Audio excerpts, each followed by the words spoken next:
Hello అండి, అందరికీ నమస్కారం. ఎలా ఉన్నారండి? నేనైతే చాలా బాగున్నాను. మీరు ఎలా ఉన్నారో కామెంట్ సెక్షన్లో తెలియచేయండి. ఫ్రెండ్స్, ఈరోజు టాపిక్లో చూసినట్లయితే చాలామంది డౌట్స్ అడుగుతూ ఉన్నారు. సహజంగా వీర్య కణాలని ఎలా ఇంప్రూవ్ చేసుకోవాలి? మాకు మ్యారేజ్ అయ్యి కూడా ఇన్ని సంవత్సరాలైనా పిల్లలు కలగటం లేదు. మేబీ వీర్య కణాలు తక్కువగా ఉండడం వలన పిల్లలు పుట్టడం లేదా అని చెప్పేసి చాలామంది అపోహపడుతూ ఉన్నారు. మరి ఈ వీర్య కణాల సంఖ్య ఎవరికైతే తక్కువ ఉంది అని ఫీలింగ్తో ఉంటారో వాళ్ళందరికీ కూడా ఈ వీడియో చాలా యూస్ఫుల్ అనుకుంటున్నాను. మరి ఫ్రెండ్స్, ఈ వీడియో కానీ మీకు ఇంట్రెస్ట్ అనిపిస్తే ఎక్కడ కూడా స్కిప్ చేయకుండా లాస్ట్ వరకు చూడండి. కంప్లీట్ ఈ వీడియో మీద అవగాహన అనేది ఏర్పడిపోతుంది. మరి ఫ్రెండ్స్, వీడియోలోకి వెళ్ళే ముందు నాది ఒక చిన్న రిక్వెస్ట్. ఎవరైతే మన ఛానల్ని ఫస్ట్ టైం చూస్తున్నారో సబ్స్క్రైబ్ చేసుకోండి. అలాగే పక్కనే ఉండే బెల్ ఐకాన్ని యాక్టివేట్ చేసుకున్నట్లయితే నేను చేసే ప్రతి ఒక్క ఇంట్రెస్టింగ్ వీడియో, యూస్ఫుల్ అయిన వీడియో మీకు నోటిఫికేషన్ రావడం జరుగుతుంది. ఎందుకు వీర్య కణాల సంఖ్య తగ్గుతుంది అనే అంశం గురించి చూసినట్లయితే మనకి టెస్టోస్టిరాన్ హార్మోన్ అనేది, అంటే టెస్టిస్ నుంచి వచ్చే టెస్టోస్టిరాన్ హార్మోన్ ఎవరికైతే తక్కువగా ఉంటుందో, రిలీజ్ అవ్వటం ఇంబ్యాలెన్స్గా ఉంటుందో వాళ్ళల్లో స్పెర్మ్ అనేది, అంటే వీర్య కణాల సంఖ్య తగ్గినట్లు కనిపిస్తుందన్నమాట. చాలామందిలో జీరో వీర్య కణాలు అనేవి రిలీజ్ అవుతూ ఉంటాయి.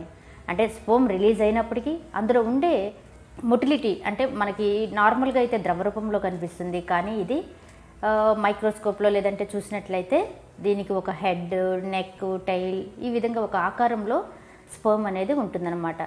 ఏదైతే కొన్ని లక్షల వేల సంఖ్యలో మనకి స్పెర్మ్స్ రిలీజ్ అయినప్పుడు వాటిలో 1 or 2 స్పెర్మ్స్ మాత్రమే మొటిలిటీ, అంటే చక్కగా యాక్టివ్గా, అంటే హెడ్ అని కానీ ఏ ప్రాబ్లమ్స్ లేకుండా normal head and neck and tail మీరు ఆల్రెడీ చూసే ఉంటారు ఎలా ఉంటుందో స్పెర్మ్ అనేది. సో ఈ విధంగా అన్నీ కరెక్ట్గా బాడీలో మార్ఫలాజికల్ స్ట్రక్చర్ అనేది కరెక్ట్గా ఉంటే అది ఈజీగా అండంలోకి పెనిట్రేట్ అవుతుందన్నమాట. అండం అంటే ఒక బాల్ లాగా ఉంటుంది. ఈ స్పెర్మ్ ఏదైతే యాక్టివ్ అండ్ పర్ఫెక్ట్ అయిన స్పెర్మ్ రిలీజ్ అవుతుందో, అంటే హెల్దీ అయిన స్పెర్మ్, అది ఈజీగా పెనిట్రేట్ అయిపోయి అండంలో ఏర్పడిపోయి మ్యుటేషన్ చేయడానికి ఛాన్సెస్ అవుతుందన్నమాట. సో ఈ అండము, ఈ స్పెర్మ్, హెల్దీ స్పెర్మ్ కలిపి మనకి బేబీ అనేది ఏర్పడటానికి జరుగుతుంది.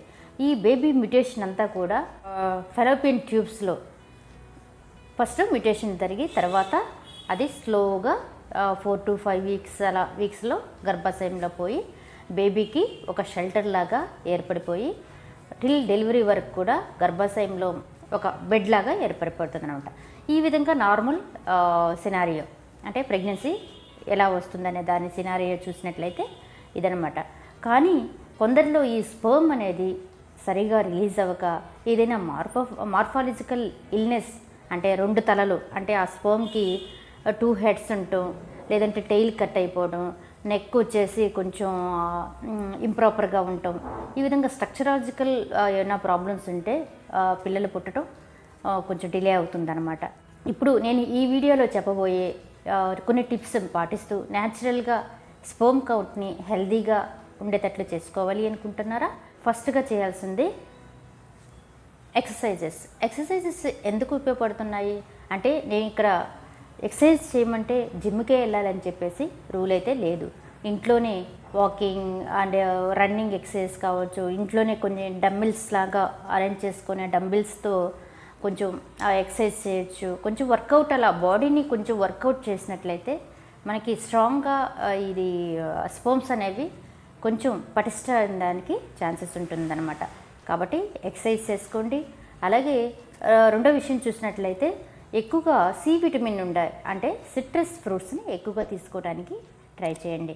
సిట్రస్ ఫ్రూట్స్ అంటే ఎక్కువగా ద్రాక్ష కావచ్చు, నారింజ, ఆరెంజ్, ఈ విధంగా సి విటమిన్ ఉండే ఏ ఫ్రూట్ అయినా కూడా మీరు తీసుకున్నట్లయితే చాలా చాలా మంచిది. ప్లస్ హెల్దీ స్పెర్మ్కి మంచి ఒక హెల్ప్ చేస్తుందన్నమాట సి విటమిన్ అనేది. నెక్స్ట్ చూసినట్లయితే గ్రీన్ లీఫీ వెజిటబుల్స్, ఆకుకూరలని ఎక్కువగా తీసుకోవాలి. ఎస్పెషల్లీ స్పినాచ్లో ఎక్కువగా ఐరన్ కంటెంట్ ఉంటుంది. అలాగే రిచ్ న్యూట్రిటివ్ వాల్యూస్, అంటే తగిన మోతాదులో వాటర్ కంటెంట్ కావచ్చు, ఇది ఎక్కువగా ఉంటుంది. కాబట్టి మీరు ఈ ఫుడ్స్ని, అంటే స్పినాచ్ కావచ్చు, గ్రీన్ లీఫీ వెజిటబుల్స్ని తీసుకున్నట్లయితే కూడా ఈ న్యూట్రిటివ్ ఇంబ్యాలెన్స్ ఏదైనా ఉన్నా కూడా అది కరెక్షన్ అయిపోయి స్పర్మ్ని హెల్దీ స్పర్మ్ని రిలీజ్ అయ్యేదానికి బాడీ సహకరిస్తుంది అనమాట. అట్ ద సేమ్ టైం మనకి ఇమ్యూనిటీ పవర్ అనేది ఎక్కువగా ఉండాలి. ఇమ్యూనిటీ పవర్ ఎక్కువగా ఉండాలి అంటే ఎక్సర్సైజ్తో పాటు మంచి డ్రై ఫ్రూట్స్ కూడా తీసుకున్నట్లయితే ప్రోటీన్ రిచ్, అంతేకాకుండా కొంచెం ఎనర్జెటిక్గా ఉంటుందన్నమాట.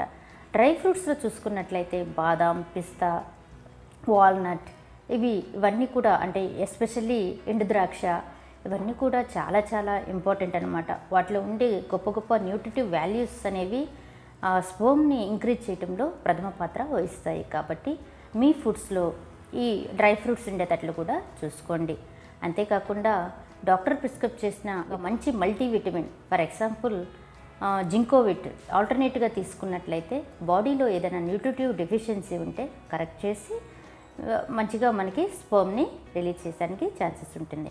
అంతేకాకుండా ఎవరైతే ఆ పిల్లలకి ట్రై చేస్తున్నారో వాళ్ళు ఖచ్చితంగా హాట్ వాటర్ని బాతింగ్ చేసేటప్పుడు అవాయిడ్ చేస్తే మంచిది. అంటే చల్లనీళ్ళతో స్నానం చేస్తే స్పర్మ్ అనేది డిస్ట్రాయ్ అయ్యకుండా ఉంటుంది. అంటే చల్లనీళ్ళని ఎక్కువగా ప్రిఫర్ చేయండి. ఇప్పుడు సమ్మరే కాబట్టి చల్లనీళ్ళని పోసుకుంటే ఎటువంటి ఇబ్బంది లేదు మాకు సైనస్ ప్రాబ్లం ఉంది, చల్లనీళ్ళని స్నానం చేస్తే మాకు కొంచెం ఇబ్బందిగా తుమ్ములు, జలుబు ఇది వచ్చేదానికి ఛాన్సెస్ ఉందంటే గోరువెచ్చని నీళ్ళని స్నానానికి వాడితే మంచిది. అంతేకాని ఎక్కువగా హాట్ వాటర్ని కూడా బాతింగ్కి యూజ్ చేయటం వలన కొంచెం ఆ యొక్క మొటిలిటీ అనేది, స్పర్మ్ యొక్క మొటిలిటీ తగ్గే ఛాన్స్ ఉంటుంది. సో నెక్స్ట్ థింగ్ వచ్చేసి ఆల్కహాల్ అండ్ స్మోకింగ్. అందరికీ తెలిసిన విషయమే, ఆల్కహాల్ తీసుకోకూడదు, అలాగే పొగాకు తీసుకోకూడదు, స్మోక్ చేయకూడదు. స్మోక్లో ఉండేది నికోటిన్ ఉంటుంది, అది వచ్చేసి మన రీప్రొడక్టివ్ సిస్టమ్ మీద ఎఫెక్ట్ అయిపోయి స్పర్మ్ కౌంట్ తగ్గుతుంది అని చెప్పేసి అందరికీ తెలిసిన విషయమే. ఈవెన్ దో నేను చెప్పాల్సిన విషయం ఏంటంటే ఎవరైతే స్మోకింగ్, ఆల్కహాల్ చేస్తున్నారో మీరు నా పిల్లల కోసం ట్రై చేస్తున్నట్లయితే ట్రై చేసే ఒక 1 month 2 months నుంచి కూడా, అంటే బిఫోర్గా మీరు స్టాప్ చేసి తగ్గించుకున్నట్లయితే, ఇప్పుడు నేను సడన్గా ఇప్పుడు స్మోకింగ్ అంటే తగ్గించుకోవచ్చు, బట్ ఆల్కహాల్ సడన్గా మేము కంట్రోల్ చేసుకోలేము అని చెప్పేసి చాలామంది అడుగుతూ ఉంటారు. బట్ కంట్రోల్ చేసుకుని అంటే 2 pegs తీసుకునే బదులు 1 pegతో అడ్జస్ట్ అయిపోయి అట్లా క్రమేపీ మీరు డే బై డే తగ్గించుకొని ఆల్కహాల్ అనేది తగ్గించుకుంటూ వచ్చినట్లయితే మీలో స్పర్మ్ కౌంట్ అనేది అధికంగా ఉండవచ్చు. ఈ ఆల్కహాల్, సెడేషన్ అండ్ నికోటిన్ వల్ల అది రీప్రొడక్టివ్ సిస్టమ్ మీద ఎఫెక్ట్ అయిపోయి త్వరగా స్పర్మ్ని రిలీజ్ చేయకుండా, ఇన్కేస్ స్పర్మ్ రిలీజ్ అయినా కూడా అది యాక్టివ్గా ఉండదన్నమాట. స్పర్మ్ కొంచెం ఇన్యాక్టివ్గా ఉంటుంది. సో కన్సెప్షన్ అప్పుడు కొంచెం ప్రాబ్లం ఉంటుంది. సో ఈజీగా ప్రెగ్నెన్సీ రాకుండా చేయడానికి కూడా ఛాన్సెస్ ఉంటుంది. కాబట్టి అవాయిడ్ స్మోకింగ్ అండ్ ఆల్కహాలిజం. మరి చూసారు ఫ్రెండ్స్, ఈరోజు వీడియోలో ఈ టిప్స్ని పాటించినట్లయితే చక్కని ఆహారంతో పాటు ఎక్సర్సైజ్ చేస్తూ మీరు మీ హెల్త్ని కాపాడుకున్నట్లయితే మీరు ఈజీగా పేరెంట్ కావచ్చు. ఖచ్చితంగా నా ఛానల్ని సబ్స్క్రైబ్ చేసుకోండి మరిన్ని టాపిక్స్ కోసం. Okay friends, thank you for watching this video.